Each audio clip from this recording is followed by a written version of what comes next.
Part 1, The Little Girl in the Forest. Once upon a time, in a land where the trees whispered in the wind and the streams sang soft lullabies, there was a little girl named Goldilocks. She had golden curls that shimmered like the morning sun and eyes as bright as the summer sky. One fine day, as the birds chirped their sweet songs and the air smelled of fresh pine, Goldilocks wandered deeper into the woods. Her feet light as a feather upon the soft earth. She did not mean to stray too far, but the forest was full of wonders. Tiny rabbits peeked out from behind bushes. Squirrels leapt from branch to branch, and butterflies danced in the dappled sunlight. Goldilocks giggled as she twirled through the trees, chasing a bright blue butterfly that flitted just out of reach. The deeper she went, the quieter the world became. The tall trees stood like silent guardians, their branches arching overhead, creating a tunnel of green. The air smelled of moss and wildflowers, and the only sound was the soft rustling of leaves beneath her little feet. After a while, Goldilocks realized she was far from home. She turned in circles, looking for the path she had taken, but everything looked the same. There were no familiar markers, no footprints to follow back. She was lost, but Goldilocks was not afraid. She was a curious little girl, and she believed that every adventure had a way home. So she walked on, hoping to find a sign, a road, or a friendly face to guide her back. That was when she saw it, nestled between the trees, with smoke curling gently from its chimney, was a small cottage. The windows glowed warmly, as if inviting her inside. It looked like something out of a fairy tale, with its wooden door, flower boxes beneath the windows, and a neatly stacked pile of firewood beside the porch. Goldilocks felt a flutter of relief. Surely, someone inside could help her find her way. She hurried toward the house, her golden curls bouncing with each step. She knocked once, then twice, then a third time. Silence. She pressed her ear against the door. No footsteps, no voices. The house seemed empty. Goldilocks hesitated for a moment, then gently pushed the door open. It creaked softly, revealing the cozy home inside. A warm fire crackled in the hearth, casting flickering shadows on the wooden walls. The scent of something delicious hung in the air, filling her nose with the rich, comforting aroma of porridge. Her tummy rumbled. She stepped inside, closing the door behind her. And so, in that quiet little house in the middle of the great big woods, Goldilocks' adventure had truly begun. Part 2, The 3 Bowls of Porridge. Goldilocks stood in the middle of the warm and welcoming cottage, her wide eyes taking in every little detail. Everything inside seemed perfectly in place, as if someone had just stepped out for a moment. A rocking chair swayed gently near the fire. A kettle sat on the stove, humming softly, and on the sturdy wooden table in the center of the room, there were 3 bowls of steaming porridge. One was big, very big, as big as a mixing pot, with a sturdy wooden spoon resting inside. One was medium-sized. It looked just right for someone not too big, not too small. And the third was tiny, barely bigger than a teacup, with a delicate spoon beside it. Goldilocks licked her lips. She had been walking for so long, and the delicious smell of the porridge made her tummy grumble again.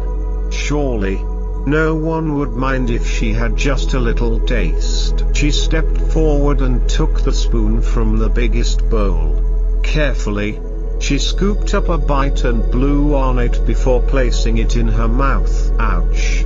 She yelped, dropping the spoon with a clatter. Too hot. She fanned her tongue, hopping from foot to foot.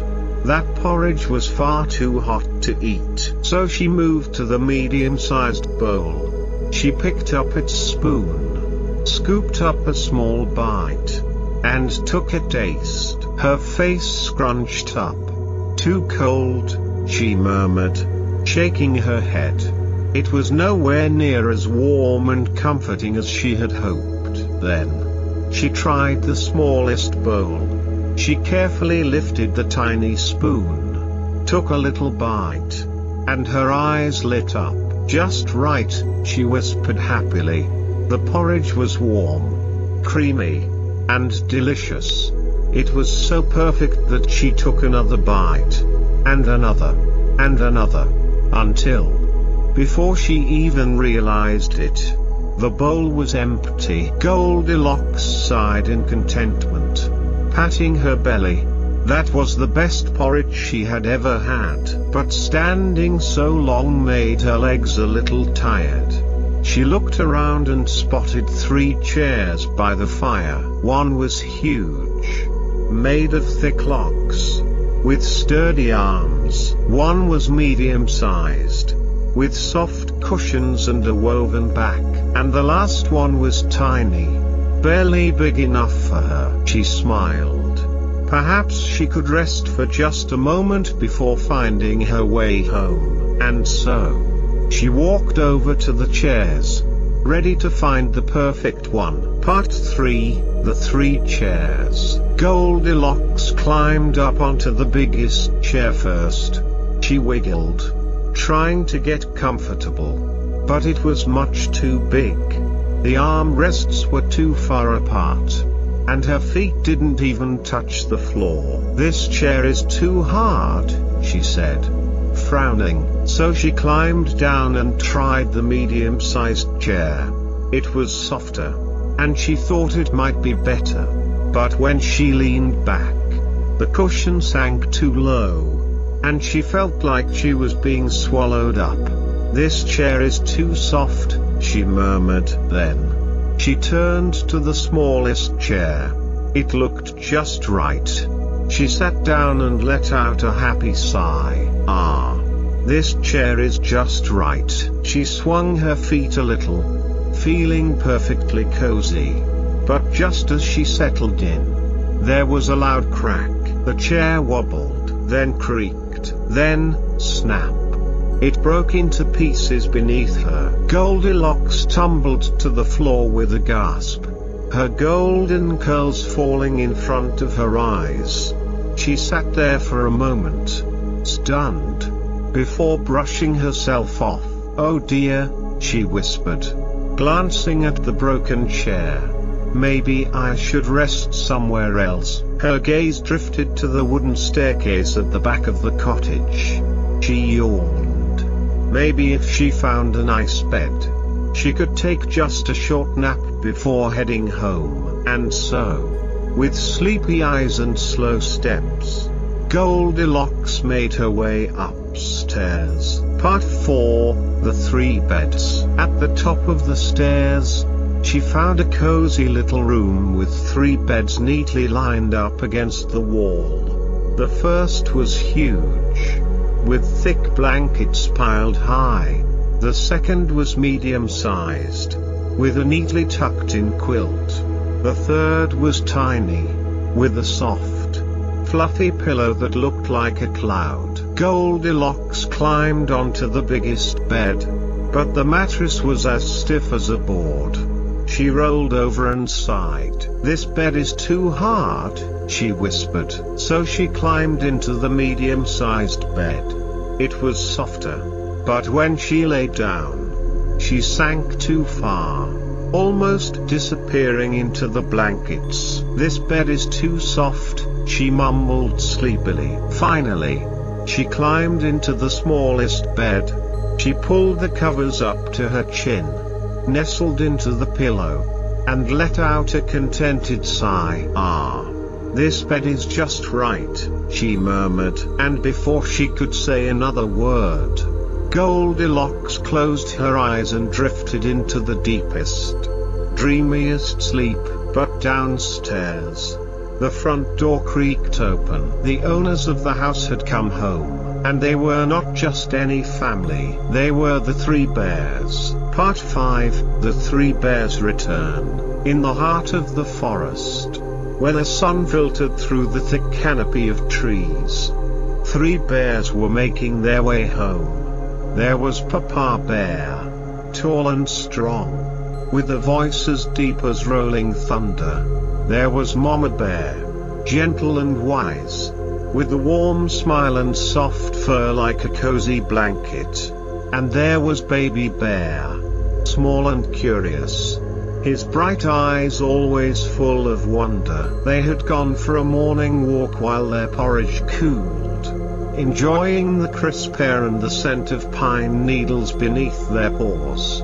But now, they were hungry and ready for breakfast. As they approached their little cottage, Papa Bear sniffed the air. Something was different. He could sense it. Mama Bear paused on the porch, tilting her head.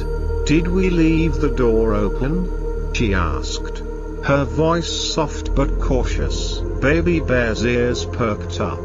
"Maybe the wind blew it open," he suggested, but Papa Bear was not so sure. With careful steps, he pushed open the door and stepped inside. The moment he did, he let out a low rumble. "Someone's been eating my porridge," he growled, staring at his large bowl on the table. His spoon was out of place, and the surface of the porridge was disturbed. Mama Bear stepped forward, frowning at her own bowl. "Someone's been eating my porridge too," she said, glancing at the half-full dish. Baby Bear scampered to his place at the table and gasped, "Someone's been eating my porridge, and they ate it all," he squeaked, his little paws clenching into fists. The three bears exchanged puzzled looks. Who could have come into their home? Papa Bear turned to the fireplace, his sharp eyes narrowing. His big chair was slightly shifted from its usual place. He stomped over and ran his paw along the armrest. "Someone's been sitting in my chair," he rumbled. Mama Bear examined her chair and gave a small nod.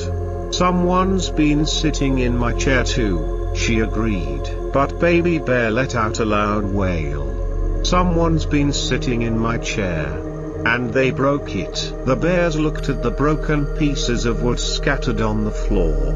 Whoever had been here was not just an intruder. They had made themselves very comfortable. Papa Bear's voice was low and serious.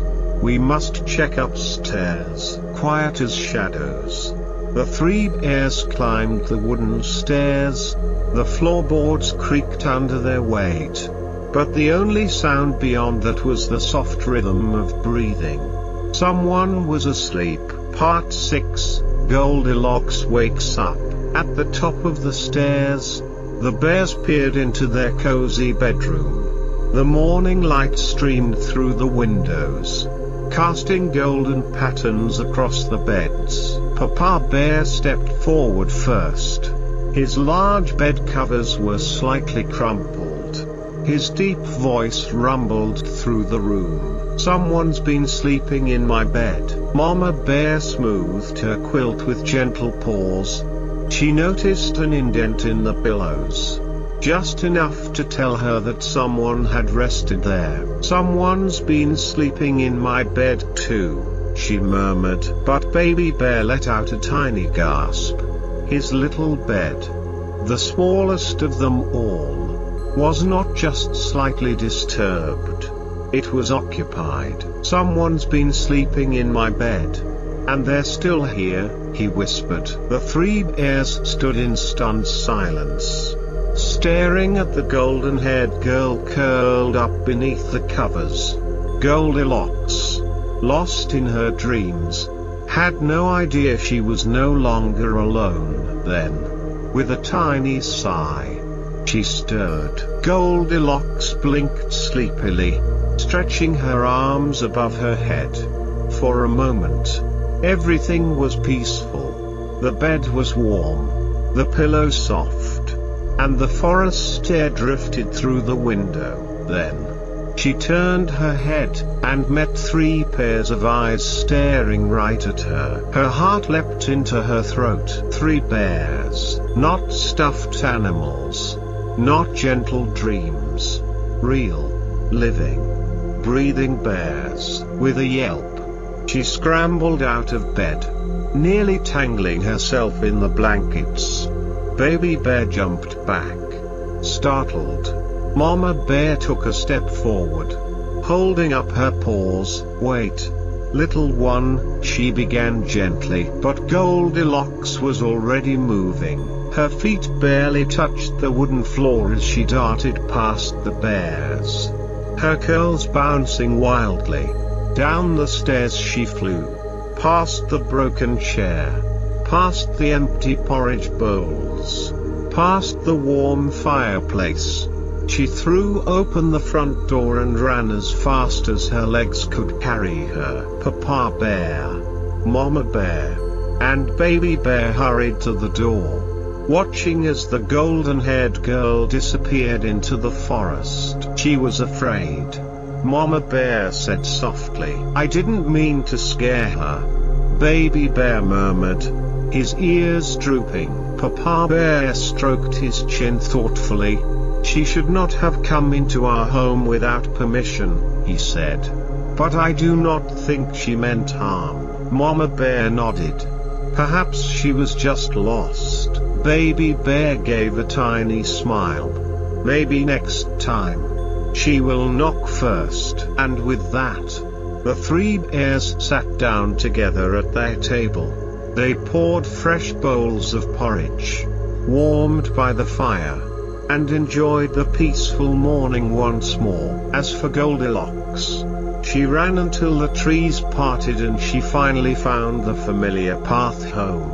Her heart was still racing, but she had learned a valuable lesson: always respect others' homes, and always knock before going inside. From that day on, she never again wandered into a stranger's house. But she would always remember the cottage in the woods, the delicious porridge, the cozy chairs, and the 3 kind bears who had taught her an important lesson. And as the sun set behind the hills and the stars began to twinkle above, Goldilocks curled into her own little bed, safe and sound, and drifted into the most peaceful sleep she had ever known.